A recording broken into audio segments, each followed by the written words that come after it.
En el análisis del capítulo 1095 que subí ayer en este mismo canal, les comenté que el flashback de Kuma probablemente terminará siendo el mejor flashback de One Piece que veremos durante mucho tiempo, y eso implica que le quite el puesto al de Oden, algo que suena muy osado debido a que en este último vimos como el épico samurái de Wano se fue de aventuras con Barba Blanca y como posteriormente llegó a Locktail con Roger. Pero, ¿y si te dijera que en este flashback de Kuma podríamos ver el origen del Yonko Shanks el pelirrojo, que por fin podríamos ver al legendario Rox D. Sebek en acción, o incluso que se nos revele muchísima más información de un personaje que a día de hoy es extremadamente misterioso y al cual todos queremos conocer más a profundidad? Y lo increíble de todo esto es que la lista de cosas interesantísimas que se podrían revelar a través de este flashback no se termina aquí, pero de eso hablaremos más a profundidad a lo largo de este video, así que sin darle más vueltas a esta intro, empecemos.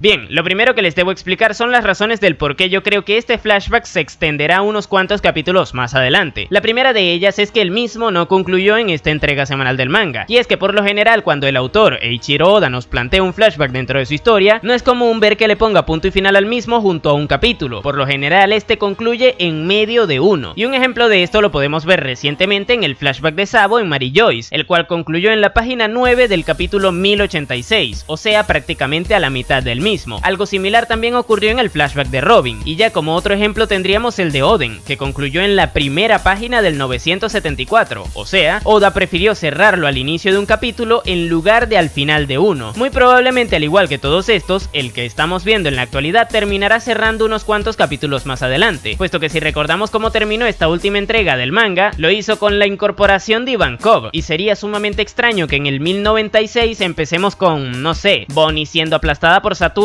luego de que en el anterior justo aparecieran dos personajes dentro de un flashback. Sería algo sumamente anticlimático y desconcertante. Como mínimo, todo lo que se nos está contando a través de los recuerdos de Kuma debería extenderse hasta más o menos la mitad del siguiente capítulo, aunque yo personalmente creo que todo esto se alargará bastante más, y esto se debe a la segunda razón que mencioné al principio del punto, la cual es que Oda es un loco de los números, a tal punto de que es capaz de acortar o alargar situaciones dentro de su historia para que los números de los capítulos calcen con según qué cosas. Como todos sabrán, estamos bien cerca de llegar al capítulo 1100, que serían exactamente 1000 capítulos después de la adición de un personaje que será sumamente importante para la historia en el futuro. Es probable que Oda quiera cuadrar todo para que en el 1100 dicho personaje aparezca nuevamente, y de hecho este tiene muchos vínculos con todo lo que vimos que ha ocurrido hasta ahora en este flashback. Quédate hasta el final del video para que te enteres de la identidad de este personaje. Pero bueno, ahora que creo que quedaron más o menos claras las razones del por qué estoy completamente seguro de que tendremos flashback para rato, toca hablar del contenido del mismo, y para empezar se debe mencionar el origen de Shanks. Si buscamos la edad que tiene el emperador, nos encontraremos con que tiene 39 años en la actualidad, es decir, un año más que la cantidad de tiempo que ha transcurrido desde los acontecimientos que estamos viendo actualmente. Y si escudriñamos un poquito más en los datos canónicos del personaje, nos encontraremos con que en el tomo promocional de la película Film Red escrito por el propio Oda, este nos comentó que Goldie Roger se lo encontró cuando este tenía un año durante el incidente de God Valley, y actualmente nos estamos situando en God Valley en la época en que Shanks tenía un año. Si a esto le sumamos que a través de la propia película Film Red, el Gorosei da a entender que el emperador tiene sangre de la familia Figarland, una de las fundadoras del gobierno mundial, y que además en este flashback ya se nos mostró a un miembro de dicha familia estando presente en el lugar, podríamos decir que esta es la oportunidad perfecta para que Oda nos muestre tanto el origen de Shanks como también su relación con Garling, el dragón celestial que actualmente es el líder de los caballeros divinos. Pero fíjense que esto simplemente sería un abreboca de todo lo que podríamos ver más adelante, y es que antes mencionaba a Roger y al incidente de God Valley, y por si no lo habían captado ya, resulta que lo que estamos viendo actualmente es la previa de dicho acontecimiento. Esto quiere decir que en cualquier momento podríamos ver llegar por un lado a Goldie Roger, por otro lado a Monkey D. Garp, y por último al que seguramente terminará acaparando todos los reflectores en este suceso, es decir, Rox D. Sebek. Y esto lo digo porque fue él quien obligó a Garp y a Roger a tener que aliarse para poder enfrentarlo. A día de hoy desconocemos las razones que había detrás de esta alianza más allá de lo evidente, es decir, pelear contra ese tipo. Pero según Sengoku, ambos oriundos de East Blue unieron sus fuerzas para supuestamente defender a los Tenryubito. No obstante, yo creo que esta es una cosa que deberíamos agarrar con pinzas, puesto que si analizamos el contexto de dónde se dijo esto, es decir, en medio de una reunión informativa de la Marina, creo que como mínimo podríamos permitirnos dudar acerca de que la cosa sea así, puesto que dicha organización no se caracteriza por ser totalmente transparente al comentar los acontecimientos que que ocurrieron. Otra cosa distinta hubiera sido que Sengoku lo hubiera comentado en una conversación privada con alguien de su confianza, puesto que en ese contexto tendría más motivos para ser totalmente transparente. Y es que si a eso le sumamos el desprecio que le tiene Garp a los Tenryubito y a que Roger era un pirata, la acción de aliarse entre ambos para defender a esa gente se ve aún menos probable. Pero perfectamente podríamos salir de todas estas dudas con este flashback, ya que en él se está desarrollando el contexto de toda esta situación, la cual involucra también a los piratas de Rocks. Como bien mencioné antes, a mi parecer quien va a acaparar todos los reflectores será su capitán Rox D. Sebek, y digo esto porque a día de hoy incluso su apariencia sigue siendo un misterio, puesto que solo hemos visto siluetas vagas de su cara. No sabemos si este era un usuario de Fruta del Diablo, ni qué tipo de personaje era, y todo esto lo podríamos descubrir aquí, puesto que es el principal responsable de este incidente, ya que recordemos que él atacó el lugar teniendo como objetivo enfrentarse a los dragones celestiales, y junto a él se encontraba su banda, la cual estaba conformada por Kaido, Big Mom, Shirohige y Shiki. Imagínense ver cómo todos estos titanes se enfrentaban a la tripulación de Roger, al propio Roger y a Garp. Como bien mencioné en el título del video, creo que no estamos listos para ver un acontecimiento de tal magnitud. Pero ya que mencioné a Kaido y a Big Mom, no sé si se acuerdan, pero cuando la doña grasosa estaba junto al borracho llorón en el capítulo 999, esta le comentó que fue ella quien le dio la fruta del dragón en el mismo día en que los piratas Rocks fueron derrotados en God Valley. Curiosamente, en el capítulo 1095 se nos mostró de forma muy sutil a unos cuantos cofres de tesoro que podríamos suponer que eran los premios de la competencia que los Tenryubito querían realizar en dicho lugar. Al ser una Zoan mitológica, la fruta del Seirius sería una vaina lo suficientemente valiosa como para estar dentro de alguno de esos cofres, y el hecho de ver cómo en medio del asalto al lugar Big Mom se la embolsilla y cuál fue la situación que le llevó a regalársela a Kaido podría enriquecer un poco más la relación que ambos personajes tenían. Pero si hablamos de darle más trasfondo a personajes, no podemos dejar de lado el hecho de que con este flashback por fin se nos dará más información acerca de Kuma y de Ivankov. Recordemos que ambos personajes son miembros fundadores del ejército revolucionario, pero que hasta hace un capítulo los mismos tenían entre los dos la impresionante cantidad de 0 trasfondo. Pero con todo esto se nos podría construir una relación de amistad muy interesante entre ambos, así como también la forma en la que se desarrollaron las motivaciones que estos tuvieron para fundar la organización que va frontalmente en contra del gobierno mundial en la actualidad. Y fíjense que esto es algo de lo que hablé hace unos cuantos días en mi video del ejército revolucionario. Ahí comentaba que me pareció un tanto flojo el trasfondo de ambos personajes, y lo mucho que me gustaría que esto se ampliara. Y en la misma semana, Oda creó la situación perfecta para solucionar este problema dentro de la organización. Es como si me hubiera escuchado. Oda, si estás escuchando este video, que sepas que creo que también es muy importante para tu historia que yo tenga una estatua de Nami tamaño real. Confía en mí, ya demostré tener razón con lo de Ivankov y Kuma, así que mándamela tan pronto como puedas. Vaya, no encuentro fallas en su lógica. Pero bueno, ya que hablamos de todo esto, ahora toca revelar la identidad del personaje misterioso que podría aparecer en el capítulo 1100, la cual coincidiría con su primera aparición en el manga en el capítulo 100, y ese personaje no es nada más ni nada menos que Monkey D. Dragon, personaje del cual actualmente desconocemos casi todo. Lo único que sabemos de él es que es el papá de Luffy, el hijo de Garp, y que es el líder del ejército revolucionario. Bueno, y que también fue amigo del profesor Clover, y que el incidente de Ohara fue lo que le motivó a crear el ejército revolucionario. Pero más allá de eso, un dato curioso es que si hacemos un cálculo de la edad que tenía Dragon cuando el incidente de God Valley se produjo, resulta que este tenía en aquel entonces 17 años, la misma edad que tenía su hijo cuando dio inicio a su aventura. Es probable que producto a ser testigo de lo ocurrido en el Valle de los Dioses, este haya tomado la decisión de dar inicio a la suya. Y es que si nos ponemos a pensar, existen varias cosas que le vincularían lo suficiente a este incidente como para que esté presente en el mismo. Bueno, más cosas además del simple hecho de que coincidiría con lo del tema del número del capítulo. Una de estas cosas es que su padre Garp estaba presente en el lugar. Como todos recordarán, muchos años después de todo esto, uno de los objetivos que tenía el héroe de la marina era hacer que sus nietos se unieran a dicha organización. ¿No les parecería raro que no hubiera intentado hacer lo mismo pero con su hijo? ¿Y qué tal si Dragon era un marín antes de haberse convertido en revolucionario? Esta es una teoría muy popular, y una fuerte base de la misma es el hecho de que estando dentro de la organización este podría haber desarrollado de buena manera su repudio hacia el gobierno mundial, ya que desde adentro se ven muchísimo mejor las costuras de todo este sistema, y por lo mismo es más fácil ser testigo de todas las injusticias cometidas por los integrantes de la misma. Y qué mejor lugar para observar todo esto que estando presente en el incidente de God Valley, lugar en donde los Tenryubito tenían pensado cazar a las personas que vivían en dicho lugar. Por otro lado, en su momento también vimos cómo Dragon decidió estar presente en la ejecución de Goldie Roger. Es probable que en God Valley se hayan conocido, y que al igual que con Pedro, el rey de los piratas le haya dedicado algunas palabras al joven que terminaría siendo el líder del ejército revolucionario, las cuales le habrían motivado a alejarse de la marina, o quizás también a simplemente simplemente haber estado presente en Lockdown el día en que se le puso punto y final a su vida. Pero por otro lado también está la presencia de quienes le acompañarían a fundar su organización en un futuro, es decir, Ivankov y Kuma. Puede que haya sido este lugar donde los tres se conocieron y que gracias al hijo de Garp ambos pudieran escapar del lugar. Pero en resumen, imagínense un flashback en donde veamos a Rox D. Sevek, a Goldie Roger, a Monkey D. Garp, a su hijo Monkey D. Dragon y a un recién nacido Shanks el pelirrojo. Todo esto en medio de un conflicto que sería recordado como uno de los acontecimientos más importantes en la historia de One Piece, y donde además se nos está dando más información acerca de los dragones celestiales y del origen del ejército revolucionario. Definitivamente este flashback tiene contenido de sobra para dejar en pañales al de Oden, pero todo esto depende de que Oda nos quiera contar esto ya. Y es que si hay un momento perfecto para hacer que el arco de Egghead deje de ser un somnífero, es este, y esas son las razones del por qué creo que no estamos listos para esto, puesto que venimos de varios capítulos bastante regulares tirando a medio aburridos, pero con este flashback One Piece podría volver a ser God of Peace. Pero en fin, si te gustó este video no te olvides de darle me gusta y suscribirte para que no te pierdas el siguiente que suba. Por aquí te dejaré más de mis análisis. Sin nada más que decir, tú puedes llamarme Napo y nos vemos